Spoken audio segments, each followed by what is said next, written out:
Keir Starmer, a man who once campaigned as a Republican, he wanted to get rid of the royal family, has now decided that he can wrap himself in the flag of our country, whether it be the Union flag or the cross of St. George.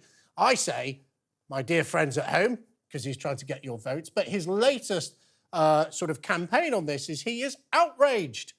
Not by the fact that Nike's new England kit costs 130 quid, which, by the way, with 3 kids, I am outraged by. Kids' kit's a little bit cheaper, but it's still a polyester shirt or some man-made fibres, I assume. He is outraged by the fact that the cross of St. George on the back of the shirt, approved by the FA, I might add, is multicoloured. And many people have been saying this is... Lee Anderson, the Reform MP, former Conservative MP, described this as woke. Many people are saying that they think that this change may be linked to the LGBTQ plus population here in the UK. By the way, I've done a bit of research. I don't think it is. I just think it's really rubbish. Stella, cross of St. George. It should be blue and white, Jake, like the Greek flag. It should be blue and white. I was going to say it's meant to be red and white, but... No, it should be. Right, well, let's have a look. In this latest sort of ankle shown by Keir Starmer and his patriotic credentials, let's look what he has to say on Sun TV. And the flag is used by everybody. It is a unify. It doesn't need to be changed. We just need to be proud of it. So I think they should just reconsider this and change it back. All right. I'm not even sure they can properly explain why they thought they needed to change in the first place. Well, there we go. That was Never Mind the Ballots with my good friend Harry Cole presenting it on the new Sun political show there on TV online. So let's look at this in some detail. So actually, the people I blame for this isn't Nike. Everyone seems to be blaming that. I blame the FA because they have got a bit of form on this, because we all proudly know, as England fans, and what you can say about Keir, he is definitely a football fan. He knows his football. We'll proudly say the 3 lions on a shirt, but the FA recently also changed that iconic badge to be a male lion, a female lion, and a baby lion, or a lion cub. Is this the FA just sort of pandering? Did they actually do that? They did, yes. The FA gone woke, that's what it is, Jake. No, look, I mean, as a patriot, I must say, I think we should keep it the way it is. And I think that... I don't think it has anything to do with LGBT stuff. I think that's just people trying to find excuses.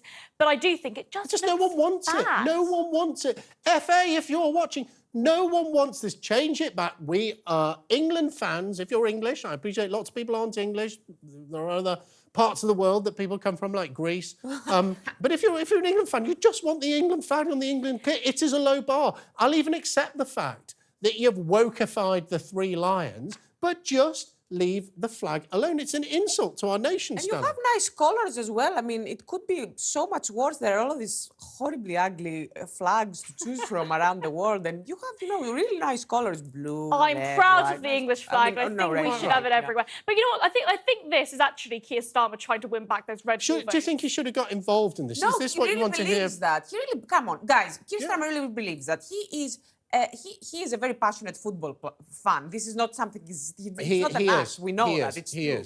He is a really passionate football fan. Yeah. Look, Reem, why do you think this new show, Never Mind the Ballots, on Sun with Harry Cole, why do you think they had Keir Starmer as their first interviewee? Because I think he's going to be the next Prime Minister. I think it's pretty obvious. I think that the Tories have done so terribly, and, effectively we don't really have much of a choice at the next election.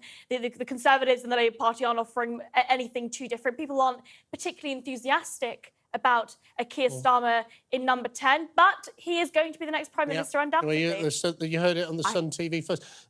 Stella, a question for you. How many times has England changed its football kit in recent years?